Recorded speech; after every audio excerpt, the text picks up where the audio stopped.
हम लोग गीता का 8वां अध्याय पढ़ रहे हैं, अक्षर ब्रह्म योग। उसमें हम आज श्लोक नंबर 23 पढ़ेंगे, 23वां नंबर श्लोक। इसमें भगवान बोल रहे हैं, श्री भगवान उवाच यत्र काले त्वनावृत्तिम् आवृत्तिं चैव योगिनः प्रयातयान्ति तं कालं वक्ष्यामि भरतर्षभ। यत्र काले त्वनावृत्तिम् आवृत्तिं चैव योगिनः प्रयातयान्ति तं कालं वक्ष्यामि भरतर्षभ। हे अर्जुन, जिस काल में शरीर त्याग कर गए हुए योगी जन तो वापस ना लौटने वाली गति को, और जिस काल में गए हुए वापस लौटने वाले गति को ही प्राप्त होते हैं, उस काल को अर्थात दोनों मार्गों को कहूंगा। मतलब इसमें भगवान बोल रहे वापस ना लौटने वाली गति और वापस लौटने वाली गति, इन दोनों मार्गों को कहूंगा। हरि। पढ़ लीजिए, आगे पढ़ लीजिए तो देखें। नेक्स्ट श्लोक भी पढ़ू क्या? हाँ, हाँ, 24वां नंबर श्लोक है, अग्निर्ज्योतिरः शुक्ल षण्मासा उत्तरायणम् तत्र प्रयात गच्छन्ति ब्रह्म ब्रह्मविदो जनः। अग्निर्ज्योतिरः शुक्लः षण्मासा उत्तरायणम् तत्र प्रयात गच्छन्ति ब्रह्म ब्रह्मविदो जनः। जिस मार्ग में ज्योतिर्मय अग्नि अभिमानी देवता है, दिन का अभिमानी देवता है, शुक्ल पक्ष का अभिमानी देवता है और उत्तरायण के 6 महीनों का अभिमानी देवता है, उस मार्ग में मरकर गए हुए ब्रह्मवेत्ता योगीजन उपर्युक्त देवताओं द्वारा क्रम से ले जाए जाकर ब्रह्म को प्राप्त होते हैं। इसमें मुझे कुछ भी समझ में नहीं है। Very nice, very nice.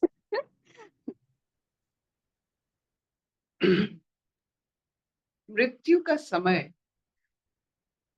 जैसे बच्चे पैदा होने का जो वक्त होता है वो हम जानते हैं कि बच्चा कब अपना रूप धारण किया था उससे पता चलता।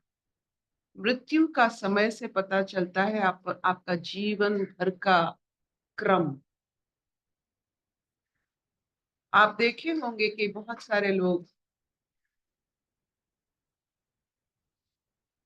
बिना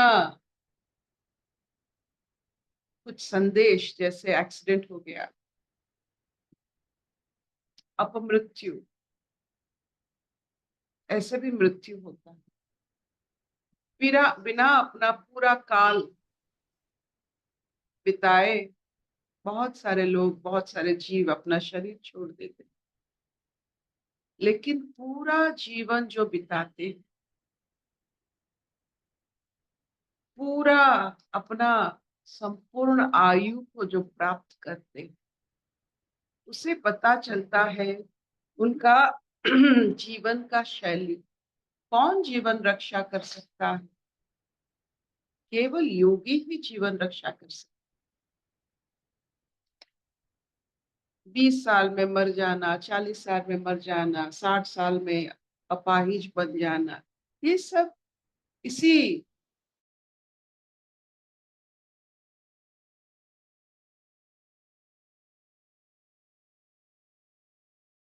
ने देखा होगा कि छोटे होते हैं। फिर उनकी जो गुण के कारण कोई कोई किसी का लाडला बन के किसी के घर के कोने में बहुत अच्छी तरह से जीवन बिताता है। किसी किसी के ऊपर गर्म पानी फेंका जाता है, किसको लंगड़ा लूला बनाया जाता है, क्योंकि इतना वो सबको परेशान करते हैं। तो आप देखो, कर्म के हिसाब से आप देख, ये जो कर्म का हिसाब मृत्यु के समय में पता चलता है कि कैसा कर्म किया।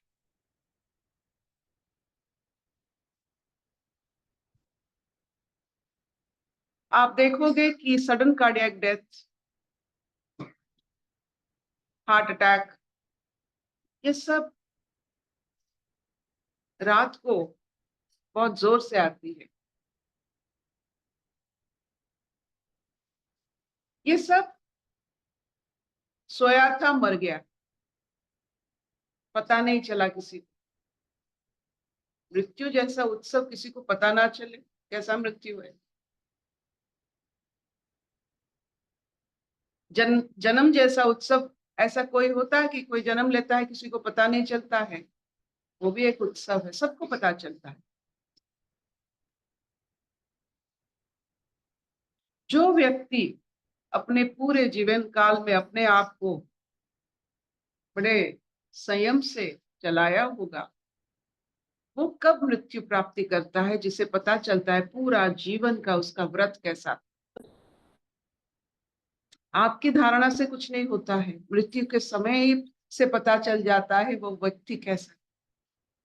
व्यक्ति तो बहुत सारे बाहर अलग दिखते हैं, अंदर अलग दिखते हैं, लेकिन अंदर से वो कैसा, मृत्यु का काल उसका पहचान।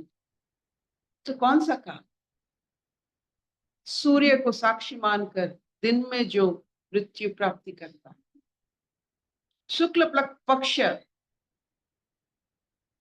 जो पूर्णिमा तक शुक्ल पक्ष में प्राप्ति करता है मृत्यु, और जो उत्तरायण में प्राप्ति करता है मृत्यु, उससे पता चलता है वो अपने जो योग में कैसा।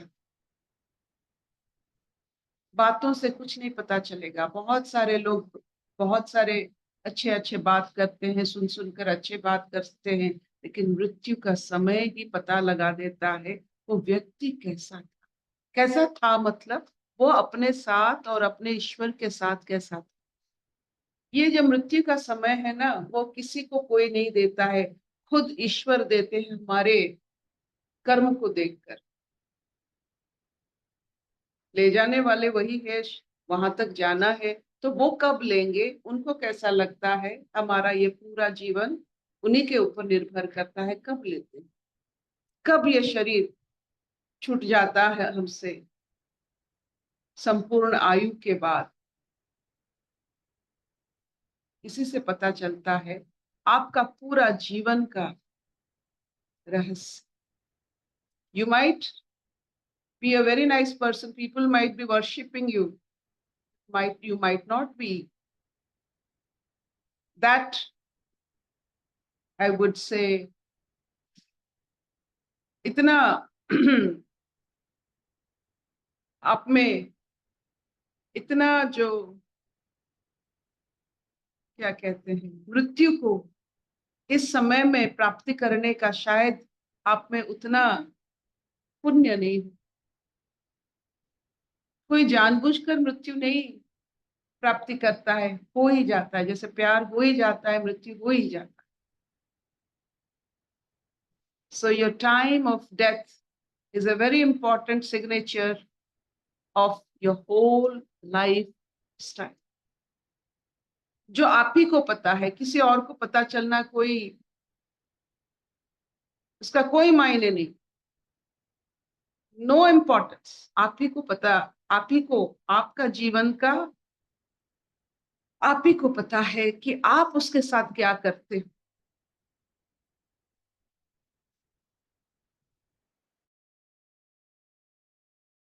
ये मैं इसलिए कहती हूँ कि मैंने I have seen my mother going in the day time on a रविवार on शुक्ल पक्ष इन कृष्ण पक्ष बट इन उत्तरायण। आई हैव सीन कैसा होता है,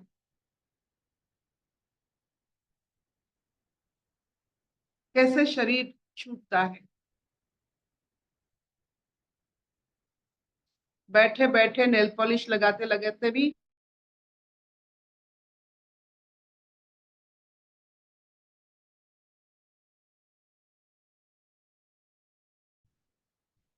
तो किसी को कैसे माने मुझे तो पता नहीं, लेकिन बुजुर्ग मानते हैं या शास्त्र मानता है आपका मृत्यु का समय आपका पहचान।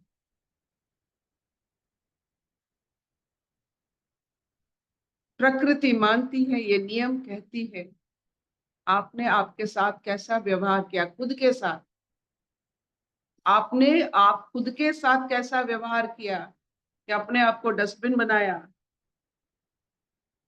कड़ा कुचड़ा लाकर सब अपने अंदर डाला, या कभी अपने आप को डस्टबिन नहीं बनाया, अपने आप को ईश्वर माना, अपने आप को ईश्वर का प्रतिनिधि माना, अपने आप को ईश्वर का सेवक माना, अपने आप को ईश्वर का प्रेमी माना। इससे पता चलता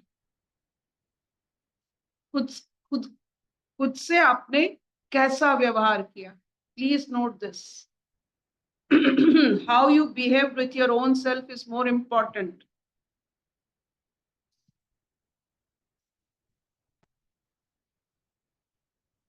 अगर आप खुद को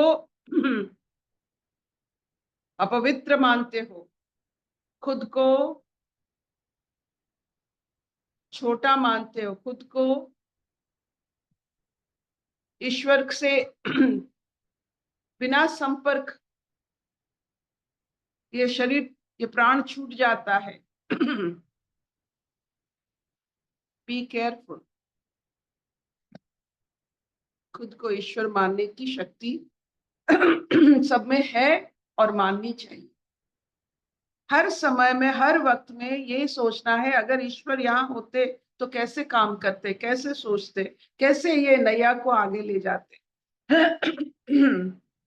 खुद को हर हर परिस्थिति में ईश्वर जैसा मानना। क्या इतना चलेगा? Behave well with your own self. Don't make yourself a dustbin. हर एक उलझन का एक सुलझन है कि सब ईश्वर जानते हैं।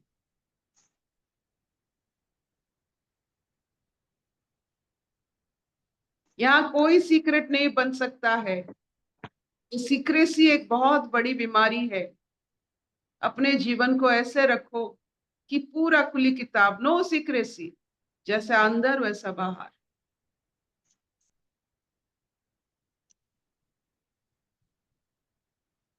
And all the secrets are known by Ishvara. So no question of any secret here.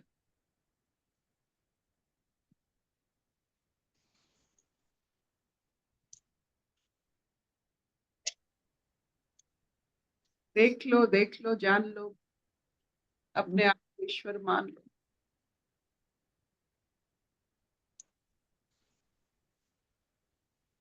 क्या इतना चलेगा? हाँ चलेगा। प्रवीण जी, आप बहुत नहीं, हम अभी जब आपने इतना सब समझाया ना, तो उसके बाद मेरे पे क्वेश्चन उठा था जो आपने लास्ट में क्लियर कर लिया कि अपने आप को देख लो, अपने आप को ईश्वर मान लो। तो फिर मेरे वो क्वेश्चन जो है ना शांत हो गए, क्योंकि मुझे मृत्यु का जो आपने बताया कि मृत्यु, क्योंकि मरने वाले को तो कैसे पता चलेगा कि वो कैसे मरा, क्या है। लेकिन अगर हमने शुरू से ही अपने आप को जान लिया, अपने आप को भगवान मान लिया, अपने उसमें रहे, तो वो फिर स्थिति का कोई मतलब नहीं रह जाएगा मेरे ख्याल से। बिल्कुल बिल्कुल ठीक है। खुद कि आप how you behave with your self is very very important. खुद को आपने कैसा रखा, इस शरीर जो आपको मिला है आपके प्रारब्धों के बल के ऊपर, इसको आपने कैसा व्यवहार किया। इट इज नॉट योर्स, ये प्रकृति का देन है। ये जानना, इसको कैसे व्यवहार करना और इसको इससे कैसे निकलना, यही तो काम है हमारा। How to use and how to take care. Use and care बहुत इंपॉर्टेंट। यूज करो लेकिन केयर ले लो।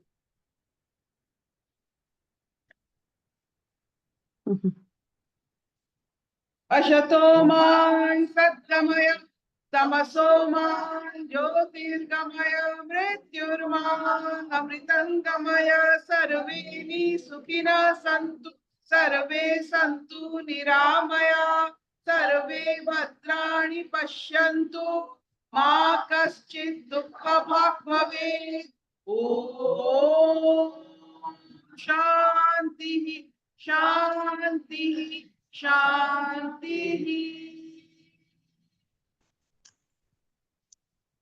Take good care of yourself. और कोई काम नहीं है यहाँ हमारा। अपने साथ अच्छे व्यवहार करो, खुद के साथ। Don't curse yourself. Thank you.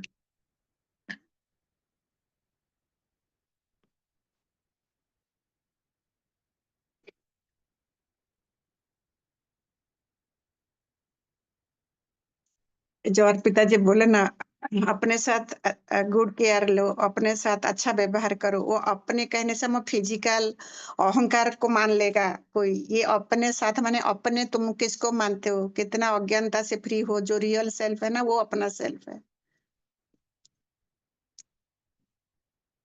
नहीं तो तुम भ्रमवश अपना शरीर को ही ज्यादा देखभाल करोगे। अहंकार यही चाहता है।